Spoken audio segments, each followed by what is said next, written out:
on the streets of Auburn, California, in the summer of 1983. A young teenager is looking for trouble.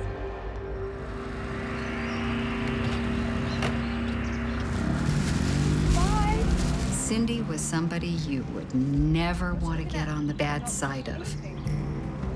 Think you're better than me, huh? People were afraid of Cindy. I'll kill you, you stupid bitch. 15-year-old Cindy Collier is angry at the world for the hurt she has already experienced in her short life. Cindy had been abused and raped before she was even 10 years old. She hated people, and she wanted to make them pay basically for the sins of others. In and out of trouble, Cindy is well known to police. It started out with fairly petty crimes, shoplifting, bullying of other students, and then it escalated to a theft of an automobile. She was on her way up in terms of escalating to a little bit higher crime. The girls with so much in common become instant soulmates. It was a match made in hell. They were perfect for each other. In the other one, they saw themselves, and they liked what they saw. It made their behavior okay. Just hours after meeting, Cindy and Shirley start planning a life together on the road. Gotta get out of here. I think Shirley was feeling increasingly hopeless and helpless. You wanna go? Getting out of here is easy. Really? Yeah. I've done it loads of times. Cindy, on the other hand, I think was just in a place of pure rebellion. We could steal a car, go on a road trip. Cindy was the one who said, I think we need to run away. In order to do that, we need a car. I know a place where there's loads of old people living. We will need to find someone who is very old and infirm, because that way they can't fight back. And as a matter of fact, we're probably going to have to kill them, because that way they won't be able to rat on us to the cops. The abused children now want to be the abusers. Shirley, as she did over and over in her life, pretty much said, oh, okay. If that's what you want to do, that's what we'll do. When Cindy and Shirley met, it was only a matter of hours before they decided to kill a stranger. This was lightning speed, and I think it speaks to how rageful and ready to explode both of these young teenage women were.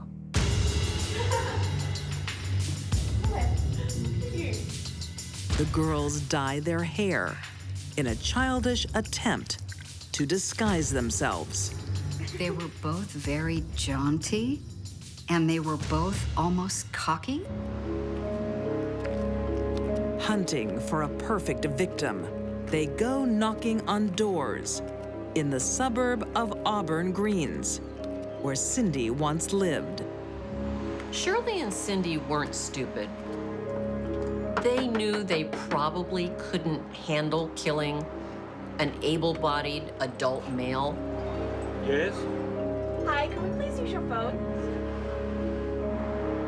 No, I'm sorry, my phone's not working. Screw you, Grandpa. Come on. After several failed attempts, they strike it lucky.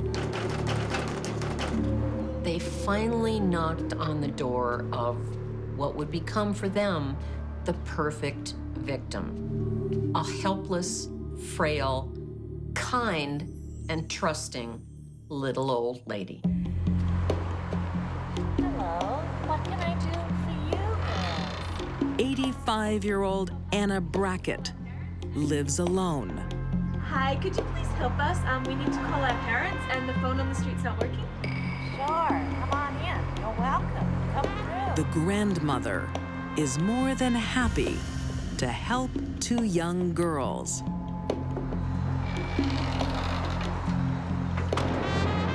kind offer will be her last. Hello. What can I do for you girls? They want the ultimate revenge for their miserable lives.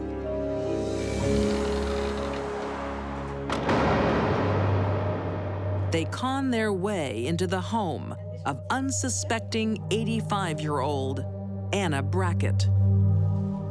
Some killers have said they didn't really want to know anything about their victim because it made it harder to kill them. It's a lovely photo. That wasn't the case for Shirley and Cindy. They sat and chatted with this very nice woman for an hour. And this is another one of my husband and I. Doesn't mean they didn't want to kill her. I think they were working up the courage.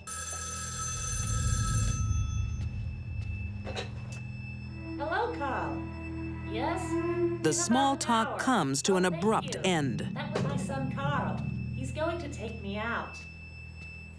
It's time. Cindy went into the kitchen, grabbed a knife, and tossed it to Shirley.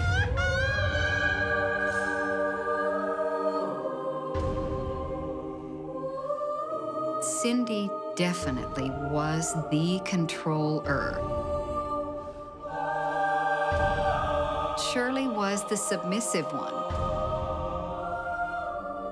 When teenage girls kill, they can be very, very vicious, much more vicious than adult women. They have a tremendous amount of pent-up anger and rage.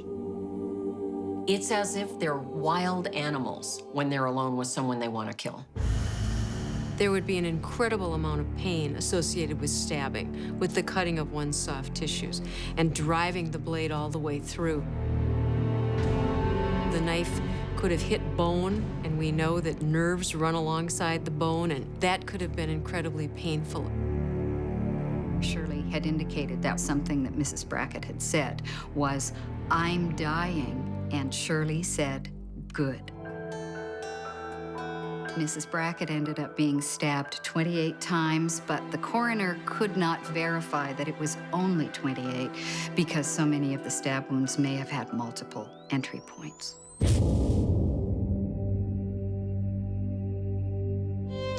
Only hours after meeting for the first time, Cindy and Shirley, barely in their teens, become baby-faced killers. All their anger about their childhood abuse is directed at an innocent old lady. It was an acting out of their own internal rages and their own sense of helplessness.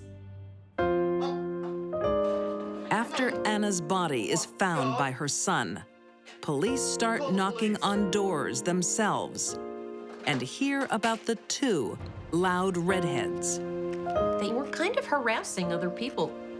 They basically left a lot of testimony by witnesses. The girls never steal a car and run away. Instead, they return to Cindy's family home. Shirley writes in a journal, "We killed an old lady today, and it was fun." She had no remorse, and she wanted the world to know. Shirley's wish comes true. The murder makes the evening news. They watched the news of the murder of Mrs. Brackett and then went to sleep. Cindy's a familiar face in the victim's neighborhood. She used to live there, and her name is on everyone's lips. Cindy was recognized, but the law enforcement did not believe that they were involved in the crime. They thought that at the very least, perhaps, they might be witnesses. Later that night, police arrive at Cindy's home. They separated the two girls just simply to talk to them individually. And Shirley immediately said, "We did it," to the detective. He thought he couldn't really be hearing what he was hearing, but he was. July 1983. A juvenile court finds Cindy Collier and Shirley Wolf guilty of murder. They were proud of murdering Anna. They felt entitled to murder Anna, and they wanted to take credit for it. The teenagers both received the maximum sentence under California state law for young offenders: incarceration until their 25th birthday. I know that Shirley has continued to be in trouble with the law, not excessively serious trouble. Prostitution, some theft, burglaries, drug abuse. Cindy, however, has maintained a clean record. Perhaps all she needed was some time to reflect on what she had done. Today, Cindy and Shirley are both free. Loser! They could be living in a neighborhood near you. When two women fall, They refer to women like this as femme fatales. for each other and money, The self-indulgence, that's what life is about for them. husbands can get in the way. It must have been agony. That's all I can imagine.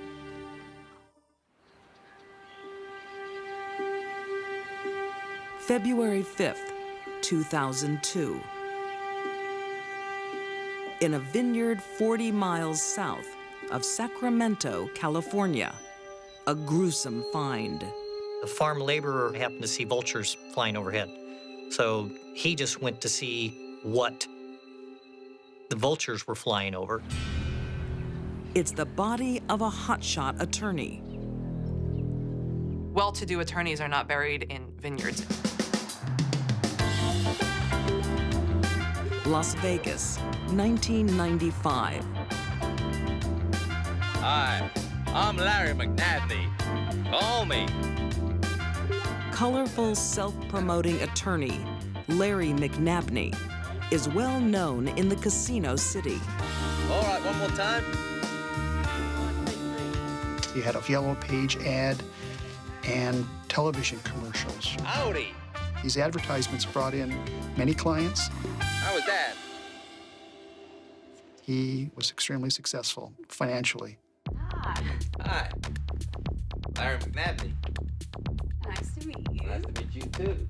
Well, With his law practice booming, he's hiring more staff. ask you about yourself. That's good because we get a lot of 29-year-old Elisa Barish is quick to impress. done pretty well, yeah. Well, I'm a hard worker, Yeah. and I don't mind working overtime. Oh, that's Elisa had a gift, and it was the ability to figure people out very quickly. She was especially skilled at this when it came to men. When can you start? Whenever suits you, Larry. Larry falls for her charm, Whenever. and he's not the first. Tomorrow. Can I call you Larry? Oh, yeah. Thank you. Elisa is a highly successful con artist. Who was Elisa McNabney? Does anybody know? She was a woman who ultimately wound up going by about 30 different aliases and left a trail of men in her wake. Elisa is soon hard at work, stealing clients' insurance payouts. Without question, a major crime, a felony. She was compelled to offend society and society's rules. Why? Because she liked to. But it is Larry in the hot seat. Hey, guys, look, give me a little bit of time. Call someone. So With tens of thousands missing, Sorry, but even if I authorities investigate him. give me a bit of time, yeah. Larry got in trouble with the state bar and he was fined and penalized, and it was all Elisa's doing, but he covered for her. Thanks, Larry. Thanks, guys. He should have put her in prison, but instead he was somehow attracted to this. Larry not only forgives Elisa,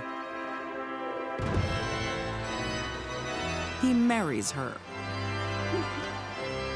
Once again, the con woman's charm works. Did she love Larry? I think she loved his lifestyle. She loved being the center of attention. To escape the fraud scandal, the couple moves to Sacramento, California.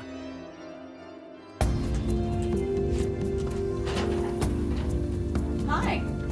Larry opens a new law practice How are you fitting in? and incredibly, again puts Elisa in charge of the accounts. Nice. So, you like shopping? Elisa takes a shine to their office assistant, I love shopping. Sarah Dutra. When Elisa and Sarah met, the sparks were flying. I love you. Don't you two have any work to do? We're just about to pop out for a bite to eat and a little bit of shopping. They immediately cared for each other a lot. Shopping. I think Sarah became Elisa's protege. It was someone Elisa could mold and play with. Bye-bye. That looks amazing. Oh, it's gorgeous. You look gorgeous. And for Sarah, she had in front of her this great teacher. Hello. Soon the master and her apprentice are robbing Larry blind. They cashed clients' checks rather than giving it to the clients who were entitled to a settlement check. And they become lovers. You making lots of money for us? Lots and lots, honey. They were, during this period, draining Larry's accounts dry to the tune of over $500,000. Okay, I got 7 for you.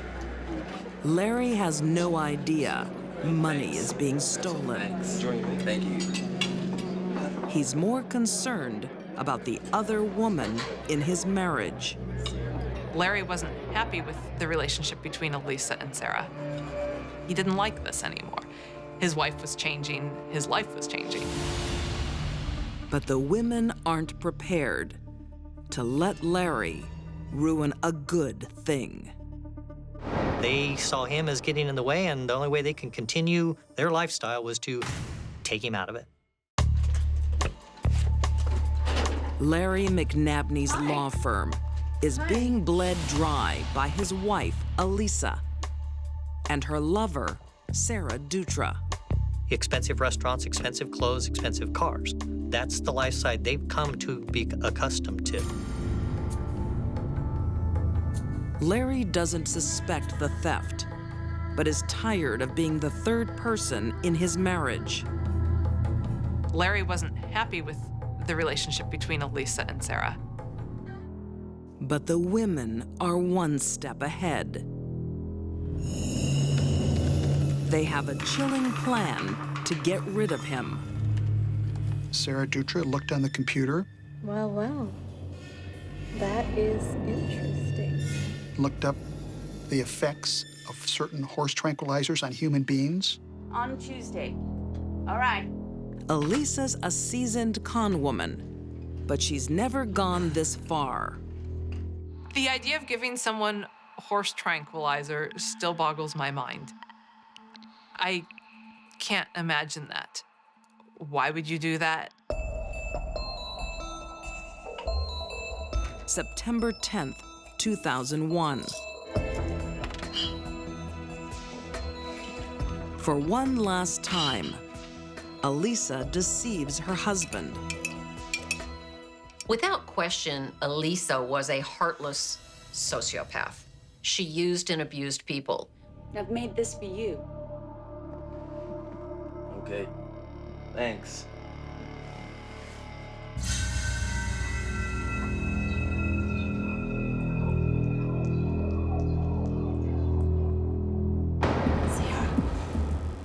For hours, the women feed Larry more and more of the paralyzing drug. That should do it. Okay. This horse tranquilizer prevents you from moving. It's almost like going in for elective surgery and having the doctor operate on you, and you can feel everything, but you can't stop it. And this went on for 12 to 18 hours. You're not gonna get away with this. Oh, yes, we will. Larry is still alive as the women drive him to his final resting place. Can't even fathom what that would be like when you know that you're going to die. You're still mentally enough there to realize what's happening, but physically just totally incapable of responding to it. I cannot imagine a worse way to die than the way Larry McNabney died. Oh, it's hard work. Wait here. He liked wine, didn't he? Eventually, Larry succumbs and is buried in a shallow grave in a local vineyard. Yeah, that should do it. Larry was killed because he got in the way. That's why. He was getting in the way of the relationship between Sarah and Elisa. Now, for these calculating killers, Hello? it's back to business. I'm sorry Larry isn't in the office today. Yes, I've got it right here. Elisa McNabney and Sarah Dutra are telling people, well, he joined a cult. He's in Costa Rica. He joined the Krishnas in Washington. He's off at a rehabilitation center for alcoholics. Sarah and Elisa were a toxic mixture. They continued to spend his money and to use his business to make more money for them to spend. 5 months after Larry goes missing, his body is found. They did not dig the grave very deep because his bone from his leg ended up coming out of the earth. And eventually a farm worker noticed it. Investigators began digging into the family, and they realized Elisa McNabney was not who she'd said she was. Elisa's dodgy past and her multiple aliases set off alarm bells. Sarah is arrested, but Elisa has dumped her and is on the run. The FBI and multiple law enforcement agencies, they began tracking her through Utah. They found traces of her in Oklahoma City and finally caught up to her in Florida. Almost 6 months after the murder, Elisa McNabney is arrested. Ma'am, you need to... Still enjoying the good life at a Florida resort. I would not have expected a woman like Elisa to give up so easily. Maybe she was tired of running. Sarah is already in custody.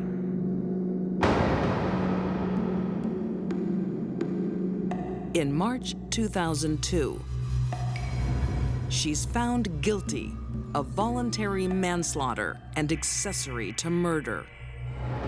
She is sentenced to 11 years in prison and is eligible for release in October 2011. Sarah Dutra was equally guilty, and she should have been convicted of murder. Elisa McNabney never stands trial. In a Florida prison, the 35-year-old commits suicide on Easter 2002. The party was over. I think for Elisa, taking her own life on her terms was her last defiant act. They both had their strengths, they both had their weaknesses, but they were both very cold. These are two very sadistic, heartless women. So I've heard everyone who goes there has compulsive sex. England in the early 1980s. Oh, Elizabeth, hello! Oh, so how did it go? An exclusive girls' boarding school is home to American teenager Elizabeth Haysom. Then back to his place. Elizabeth was very British in her upbringing. It was not a typical American way of raising children.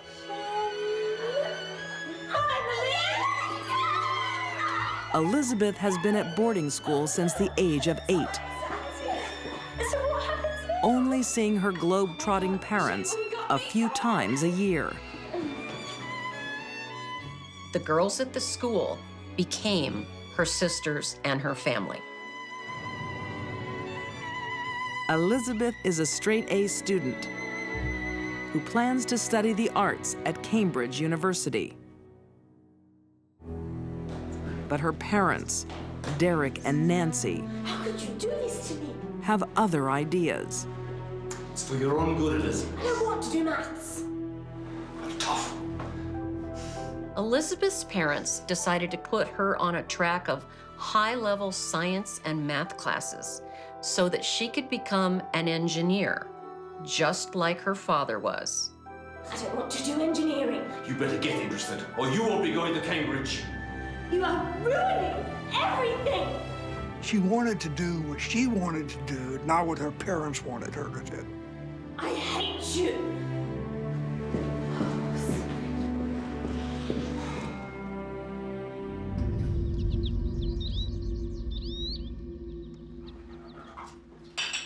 There was something very deep-seated and disturbing in the relationship between Elizabeth and her parents. I'm home. In Lynchburg, Virginia, once again Elizabeth is under her parents' roof and control. How dare you do this to yourself? You did this to me. Who sent you to the best schools, Elizabeth? Elizabeth's hatred for her parents was way over the top. It became an obsession. Now you clean yourself up. You fix that ridiculous hair. She wrote 39 pages in one diary about how much she hated them. Now get out of my sight.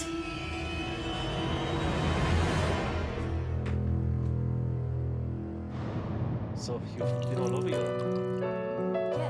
Yes, I've been around. Her parents convince Elizabeth to straighten up and resume her studies at the University of Virginia, In Thailand? where she meets 18-year-old Jens Soring.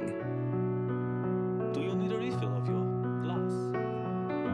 Well, that would be lovely. Jens was the son of a German diplomat. His life had been very secluded. And Elizabeth was a sophisticated young woman who had a lot more worldly experience than Jens, and she was a little older. He naturally fell into her spell. She had one thing to offer Jens that he never had before, and that was sex. I think she really turned it on with Jens and entrapped him. What stood out for me was the pure cold-bloodedness that Elizabeth exhibited when she started grooming Jens for this crime.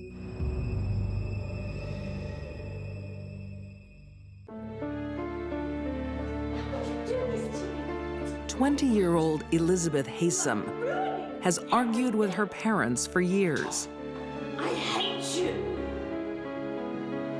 Finally, she seems to settle down. But in truth, something is brewing underneath. She shares her deepest feelings with her lover, 18-year-old Jens Soring. They're no ordinary love letters. She started talking about murdering her parents, from general terms to specific terms, to eventually an ultimatum. I hate my parents. I want you to kill them, or the relationship is over.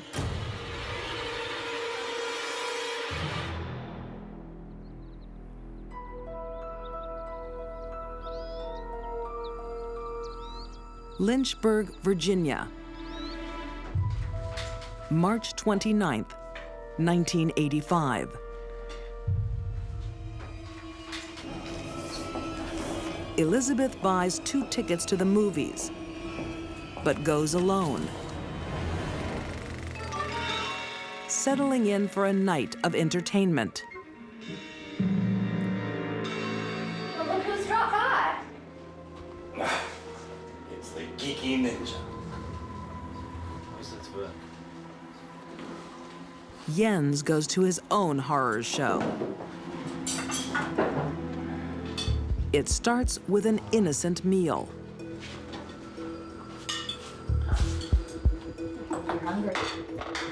Derek was not too happy to see Jens there because Derek did not care much for Jens, but they let him in. So what's with you and my daughter? Well, we're sort of in a relationship. Mr. Haysom was bitterly opposed to that relationship. There's no way you are in a relationship with my daughter. Jens freaked out. You really are an asshole. Jens whipped out this knife and started to work on Derek. Ms. Haysom, she ran into the kitchen.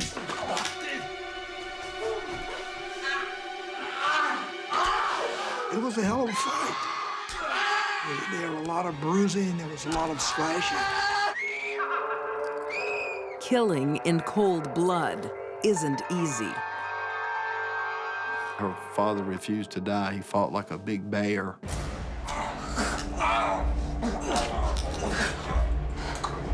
After multiple stab wounds, Jens thinks Derek is dead and turns on his wife.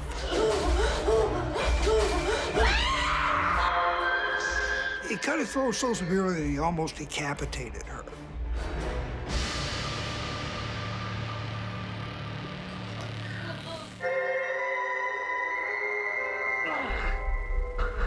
But Derek is still alive.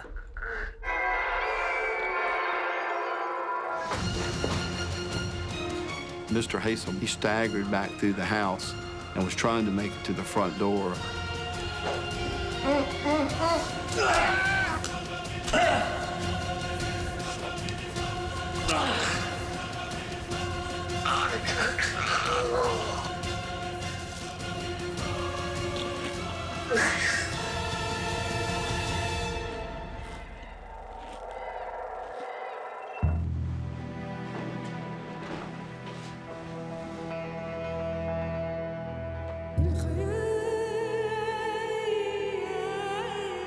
Mr. Haysom had been stabbed 36 times, his throat cut from ear to ear, and Ms. Haysom had been stabbed 6 or 7 times, and her throat also was cut from ear to ear. Never seen anyone commit those heinous acts on another person. It was vicious. It was horrendous. Are they dead? Elizabeth obviously had a great deal of influence over Jens. She gave him an ultimatum to kill her parents, and he did.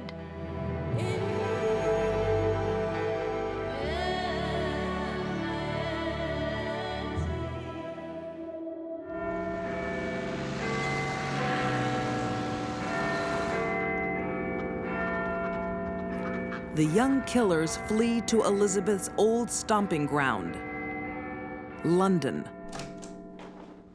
living off a fraud scam. Let's eat. I'm starving. In the UK, they worked out this scheme where they would buy goods or merchandise in a prominent department store. That's good. You think? And they would pay for it initially with a bad check, and then they go to another department store and get cash for it. Who could that be?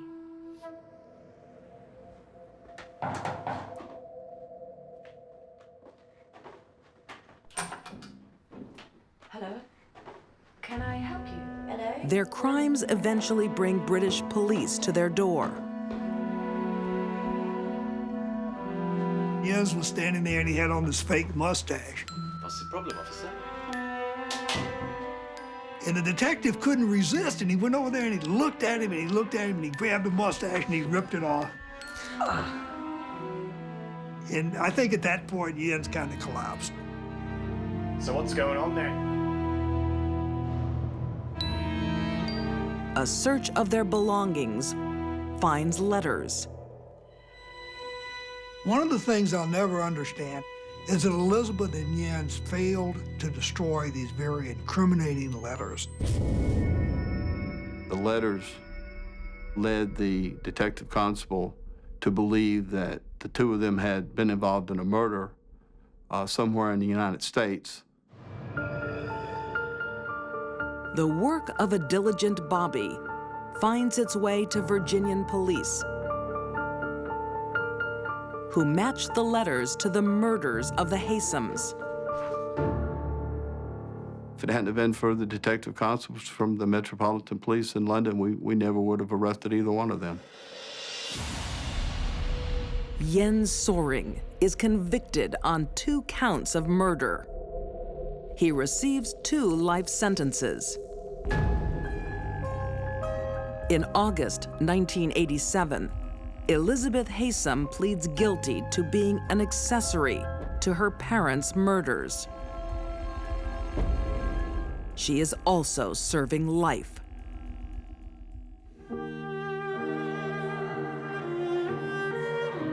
Elizabeth receives the best education money can buy, but never learns the most important lesson of all: love. Not for her boyfriend or her parents. I think she is a psychopath who can be very charming at one point, but she has a sinister background. Elizabeth wasn't just angry at her parents. Elizabeth deeply resented her parents, was unable to walk away from them, and wanted to destroy them. Probably because she blamed them for not accomplishing her goals.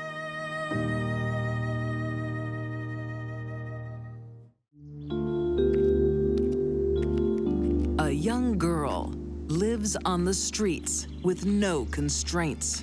She was a very confused girl, but she was capable of knowing how to get what she wanted. Yeah, what you looking at, you fat cow? Every day is about survival. You see the face of an innocent child, but that's just a mask. The suburban wilds will unleash a beast. While her friends are reading Harry Potter, playing hopscotch, she's out doing dope, drinking booze, and committing murder.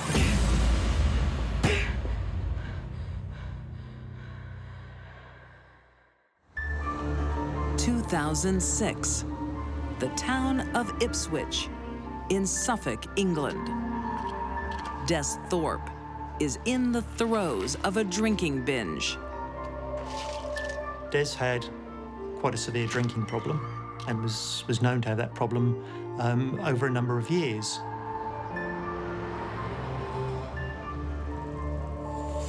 There's always one person on hand to help him. 12-year-old Lorraine, his daughter. Daddy, are you all right? She very much doted on her father, Come inside, I'll make you a cup of tea. but her father obviously had an addiction, which she was having to live with herself and see as she grew up.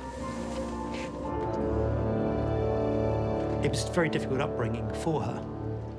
Young Lorraine tolerates her father's drinking, but her mother has had enough. Lorraine, come and sit down here a minute. I need to tell you something. The father-daughter bond is Well, threatened I'm moving out. by divorce. We're getting a divorce. Why are you divorcing? I'll be good. Lorraine, it's nothing to do with you. Divorce hurts children. Under the best circumstances, it can be difficult. Under less than desirable circumstances, a divorce can be devastating for the child. And it was in Lorraine's case. Well, what will happen to me? Well, you will live with me, darling. No, I want to live with Dad. Promise I can live with Dad. In Lorraine's eyes, there is only one choice. She wants to stay with her dad. At 12 years old, when Lorraine's parents split up, Lorraine was sent to live with her father, who was a severe alcoholic and needed care.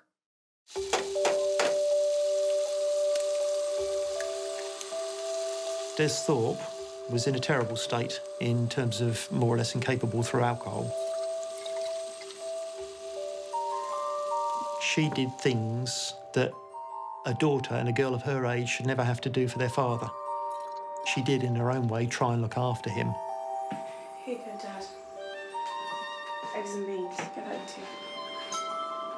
On the edge of society, Lorraine leads a nomadic life with her dad. Quite a feral existence. Sofa surfing with her father, and she would just go from place to place to place, putting her head wherever she could. Come on, you need to eat something. She obviously learnt to live and survive in the best way that she could for herself. To cope, she begins drinking herself.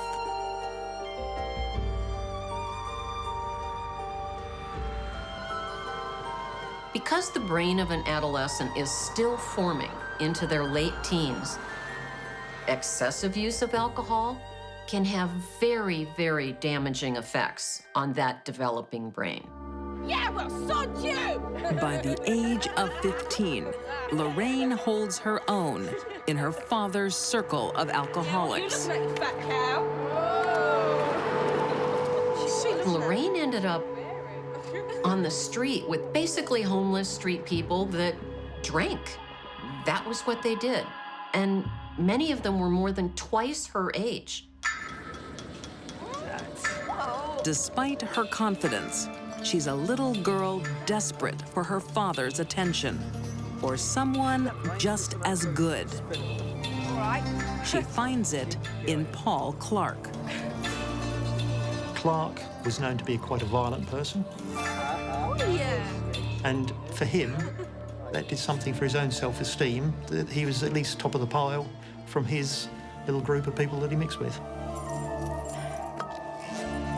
With her father a virtual invalid, Paul is everything Lorraine always wanted, and he gives her attention.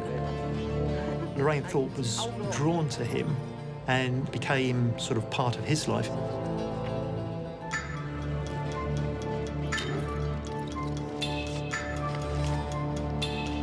They formed some sort of bond, and quite often they were together. Come on, come here. The nature of their relationship we really don't know much about, but here you have a man who sees, all I have to do is groom this child, train this child to be my puppet. He gets a chance when social services try to take Lorraine away from her alcoholic father. Paul offers her a home. With him and girlfriend, 41-year-old Rosalind Hunt. Lorraine finally has a man that wants to take care of her, but is she willing to do what it takes to keep his attention? Paul Clark was an aggressive, manipulative bully. If he wanted something, he took it.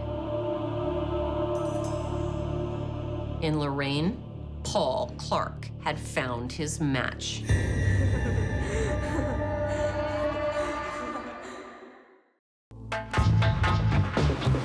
In Suffolk, England, 2009, a volatile partnership is blooming. 41-year-old Paul Clark has charmed homeless teenager Lorraine Thorp.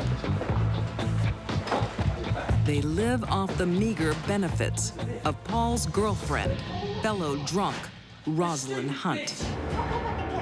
Rosalind Hunt was quite a fragile woman.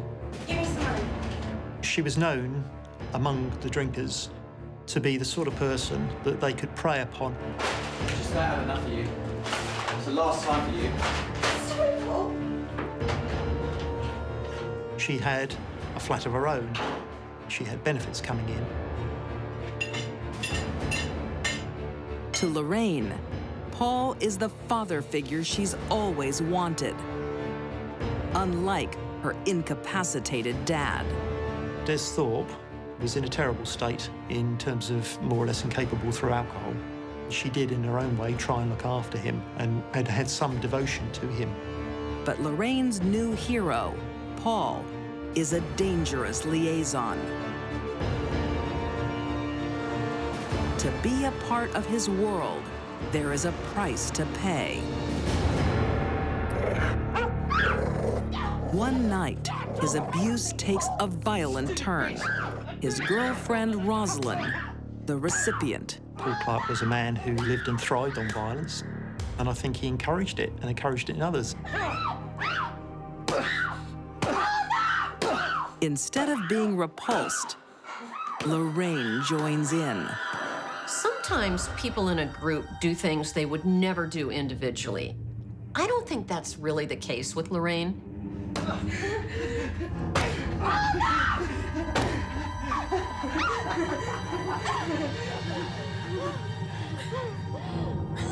I think Lorraine had it within her to be, well, I think she was a mean, aggressive sociopath. For the first time in her short life, Lorraine feels in control. Punch her again, I could have done so much more, you know? Yeah, she deserved it. They bragged about it. Lorraine was proud of it. She told other people how much fun it was beating up on Rosalind. So much blood. You find it funny, did you? You find it funny? It was funny, wasn't it? Together, the couple are strong in a world where only the tough survive. The strong pick on the weak in that environment, and ultimately, Rosalind Hunt was too fragile for her own good. Bruised and battered, Rosalind is a prisoner in her home. And there's more to come. The use of a cheese grater on any skin surface would have caused extreme pain.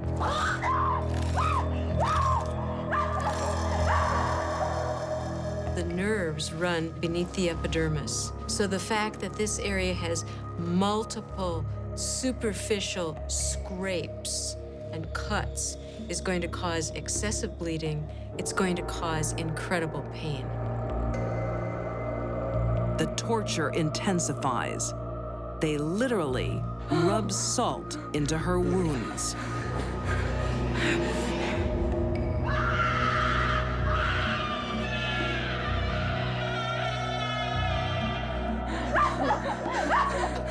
Some researchers and academicians think sadists are created. As children, they're turned into sadists because of the way they're treated. And others say they're simply born that way. The torture goes on for 2 days before Rosalind is finally dead.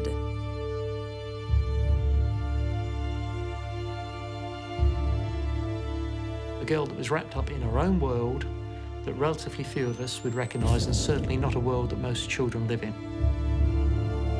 She would do whatever she needed to do to get what she wanted. Whether she realised the consequences of doing that is another matter. Paul and Lorraine hide at her father's home. Just take a look at him, he stinks. Do something about him. All right, then I'll get him in the shower. She looked after her father and cared for her father. They're not the actions of a cold-blooded killer. They're the actions of a little girl who is lost, who is trying to do the best she can for the person that she loves. But Rosalind's murder is in the news, and Lorraine's father is immediately suspicious. I heard that they found Rosie's body. It was you, wasn't it? You killed her. Shut up, Dad!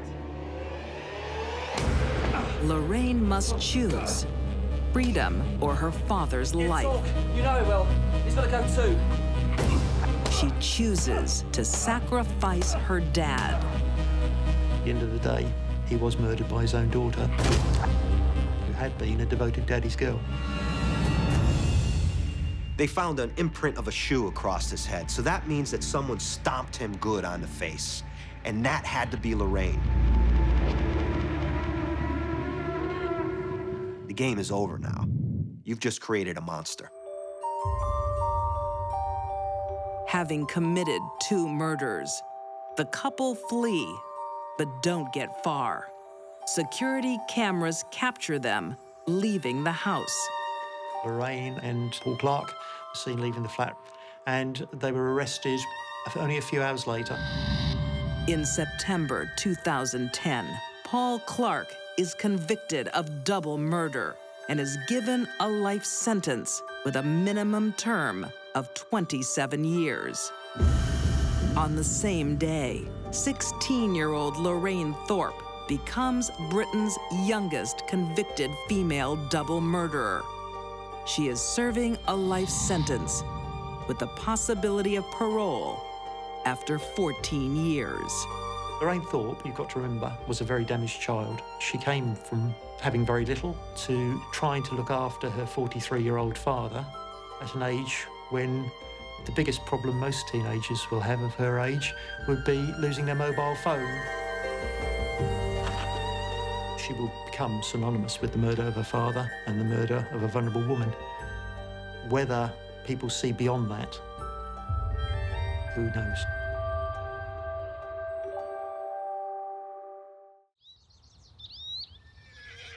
Lexington, Kentucky, the horse capital of the world. A long way from the million-dollar studs, the city's back streets are the haunt of Tina Powell and LaFonda Faye Foster. Need more money. They both went hand in hand when it came to carousing, doing whatever they could to get money to either drink or do drugs or both. Tina did do some strip dancing, and both would attempt to turn prostitution deals.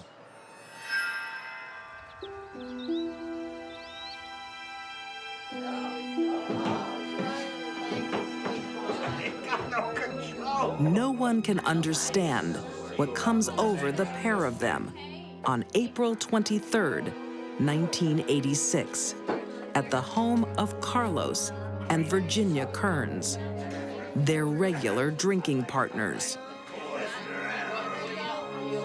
They were all alcoholics, all people who were sort of from the seamier side of life. You got some money? Their older friends are easy targets. You got something. You gotta give me something. What you gonna give me for it? I know how much you like that bath, my baby. If you give me some money, though, you give me some money and I'll give you. The women need cash for drugs, Carlos, I need the money now. but are not getting any. You need to give me the money. I don't think we got no money, sweetheart. Carlos, I need They take matters into their own hands. You're lying to me! No, I'm not. Carlos, give me the money, all right? Finally! All I got is a social security check. I'd have to go somewhere to cash it. All right, let's go cash it then. You're all coming, we're all gonna go cash it, all right? Come on! High on drugs and alcohol, Drugs, hurry up! We're gonna the victims go along to save their skins.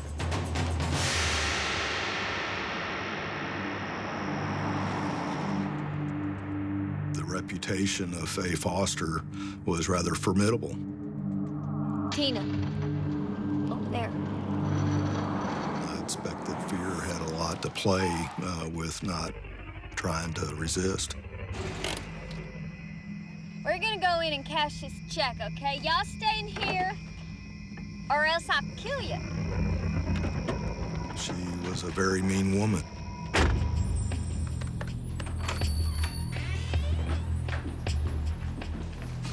Can you cash that, please? Carlos needs to sign the check personally. I'm afraid I can't. Why not? It's only $50. But when they get to the store, for some reason, the women leave him in the car. Whatever, if you give us 25. I'm sorry, can't do it. I don't have the authorization. Hey guys, how y'all doing? Here, Roger. When you get out. Just smart enough. Got any money? Frustrated, the women's crazy solution is to take a fifth hostage. An old friend, Roger Keene. Hey, Theo, how you doing? All right? Carlos. All right. It's too crowded. I can't get in there. Get his car, Roger. All right. Sort of desperate to get money. And apparently, as the day and the night wore on, they got more and more desperate.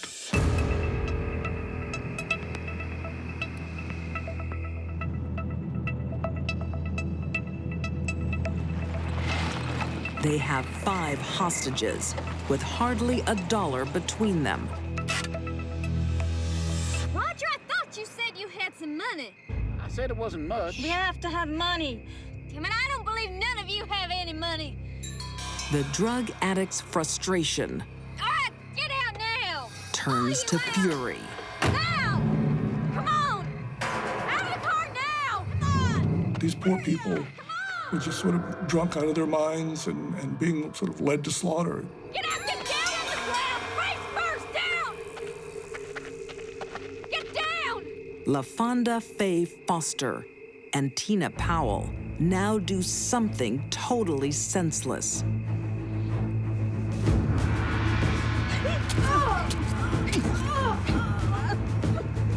Tina Powell did all of the stabbing with this rather unique configured hunting knife. The blows leave the hostages wounded, but not fatally.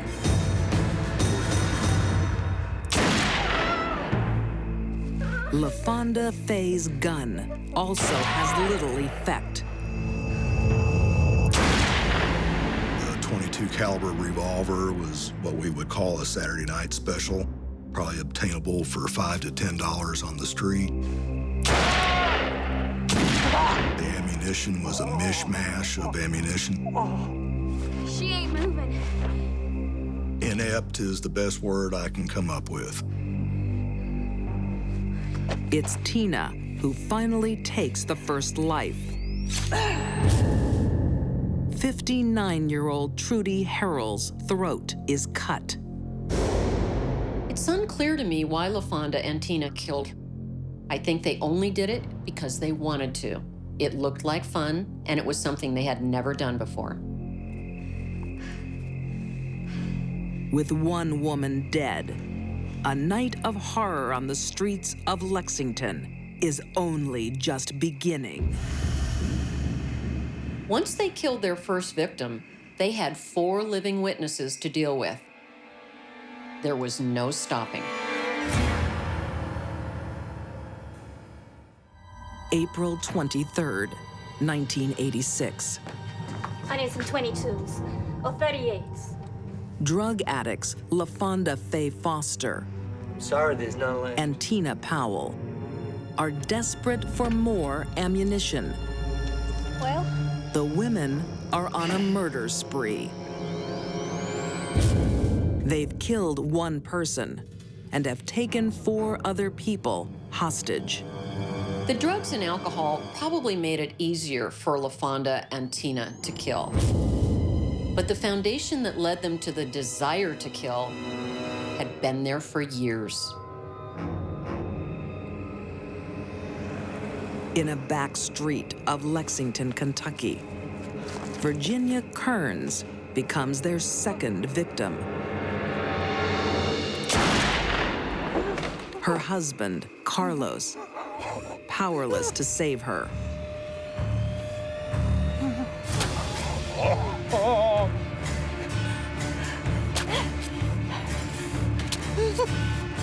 The city has never known a night like this. It was kind of crazy that night.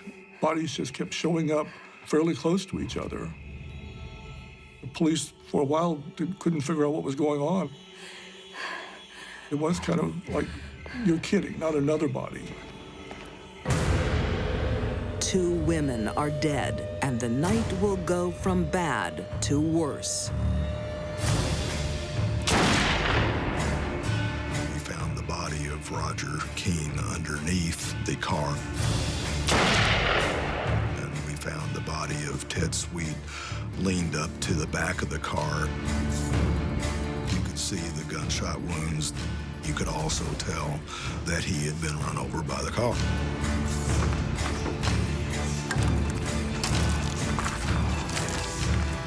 Their fifth and final victim, Carlos Kearns, is shot, stabbed,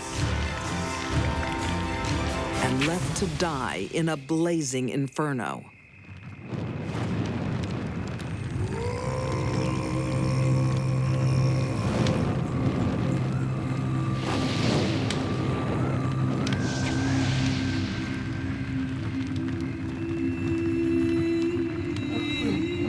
None of those people needed to die.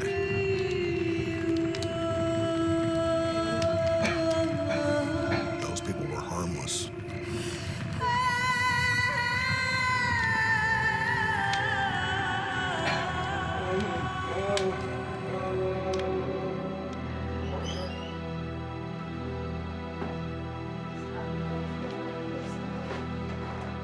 You girls all right? Yeah, we're fine.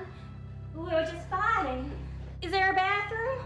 Somewhere we can Lexington's worst mass murder in history doesn't remain a mystery for long.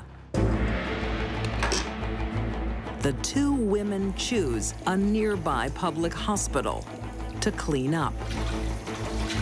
I can't believe there's so much blood. No, it's right in my arms.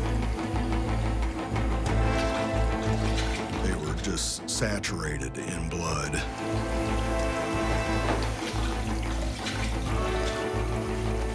In fact, the blood had identifying factors from all the victims on it. Whether it is the drugs or stupidity, LaFonda Faye Foster and Tina Powell make the prosecutor's job easy. Gross. The nursing staff there at the hospital knew something had to be wrong and notified the police. Within minutes of arriving, the two women are arrested. In 1987, Tina Powell is found guilty of 5 counts of murder and sentenced to life in prison.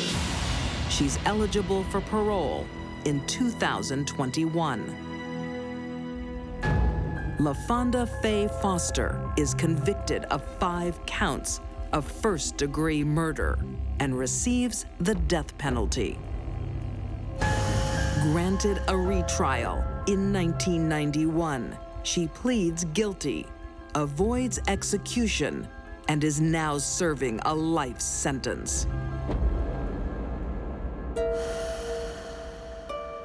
Still the largest mass murder in Lexington history. It wasn't a crime of hatred, it wasn't a crime of anger or passion, it was just they were really drunk and they weren't getting what they wanted. LaFonda and Tina were able to kill in a heartless manner and had no remorse for what they did because they were sociopaths. They had no empathy for any other human being. When they met and joined forces, they became deadly women.